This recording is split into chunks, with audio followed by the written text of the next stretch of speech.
The death of former apartheid Minister of Police Adriaan Vlok has sparked a debate on the role he played as a chief of the South African police. Vlok, who died on Sunday, was part of the apartheid leadership that ordered juniors to harass and terrorize activists. Now, Vlok was central to the atrocities committed by the regime in the late 1980s. Some of the most brutal murders, torture and state violence happened under his watch. Professor Anton Harber from Wits University Centre for Journalism tells us more about Vlok's legacy. He was a solid, loyal National Party cabinet minister. He did as what was required and what was considered necessary by the apartheid government. He was loyal until he wasn't loyal, because he became one of the few ministers to actually repent and go to the Truth and Reconciliation Commission, and then lead a life of charity. Interestingly, he devoted his life after that to good deeds, to feeding the poor, to housing the poor, in a humble and quiet way. And of course, he famously went to wash the feet of Reverend Frank Chikane in the Union buildings, because he was Minister of Police when they attempted to poison Chikane terribly in 1988 or 89. He really oversaw terrible, the most repressive time, the time when the police were completely rampant in areas like the Vaal Triangle, the East Rand. The police were killing people. And they were systematically assassinating people. It was the time of Vlakplaas, and lots of murders. And he was the person politically responsible for the police and the security police that were doing most of these deeds.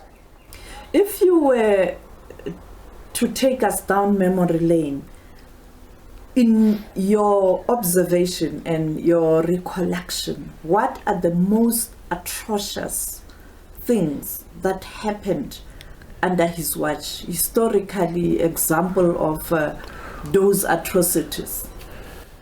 A few things come to mind. The murder of the Cradock Four, a brutal, horrible murder of 4 people who were doing no more than leading resistance, and much admired young men.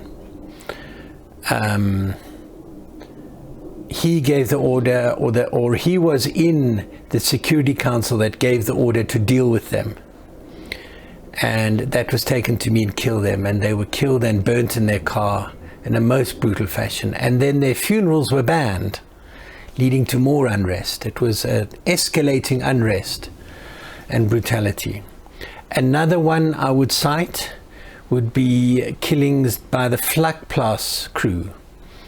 You recall the incident where they tricked 10 people into coming across the border and then brutally shot them in cold blood in their vehicle. I would cite the poisoning of Frank Chikane, because that is so cruel. They put poison, they opened his suitcase at the airport and put poison in his underwear, so that he got very ill while he was in the US, and very nearly died. A very significant one was the bombing of Cosatu House. Cosatu House was an important center where Cosatu was based, and Cosatu was of course a pinnacle of the resistance movement in the late 1980s, and they couldn't deal with it.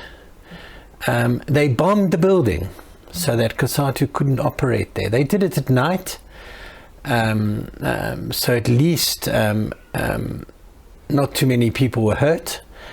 But it was that kind of illegal, even by their own law, it was illegal activity.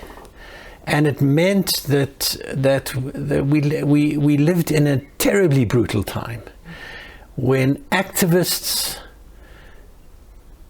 had to live with the awareness that they could be killed at any time, either just in a protest because police would open fire, or they would systematically hunt people down, as they did, for example, with the Craddock Four.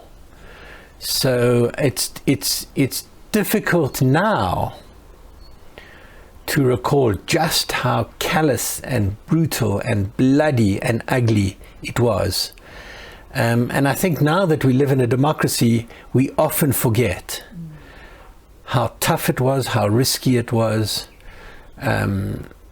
what courage it took for people to resist in that time. Now, one thing that we knew then was that the system was also infiltrating people and using people to commit those atrocities, and also certain organizations. You'd recall that there were even suspicion then that a organization such as Inkatha Freedom Party then was being used to fuel this hostilities and crimes against humanity. In your recollection, there's an incident where you got a tip-off when you were a journalist then and an editor then, in terms of trying to figure out how this infiltration and the use of other institutions and people and organizations was being done in a clandestine. Can you tell us that story? Well, I think now you're referring to the post-Mandela release, the early 1990s, when negotiations had begun, but they were endangered by the violence, by the war in areas like the East Rand and the KZN Midlands. And the Val Triangle. And the Val Triangle. But in the Midlands it was, well, actually in a lot of places it was a battle between what Inkatha, now known as the IFP, and the newly returned from exile ANC and its internal allies. And it was a bloody and brutal war, but we were over time, I was editor of the Weekly Mail, and we were over time collecting evidence that police and the government were taking sides in that battle. They were feeding that battle. They were feeding training and arms and money and encouragement to various parties, including Inkatha, to provoke the violence and try and weaken the ANC before elections and in the negotiations period. So it was completely critical.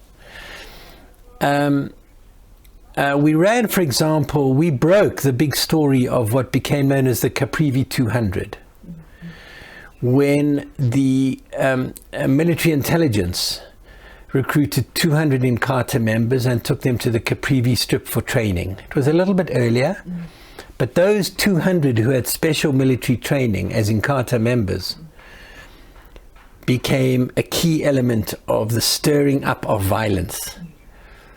We certainly viewed it as violence that was intended to weaken the ANC and disrupt the negotiations. But all our evidence was circumstantial and it was fragmented. So people were dismissing us. The mainstream media, people were saying, well, if it's true, you have to prove it. And then one day we got these documents that came from a former security policeman who had left the country and taken them with him. Those documents, when we got them, showed secret police payments to the IFP at a time of negotiations and at a time of this almost civil war. It was absolutely critical because it was the first documentary evidence that showed this alliance between the apartheid state and Inkatha, and the role the police and the military were playing in stirring up violence and undermining the ANC. So it was very important. We got the documents, we had to verify them.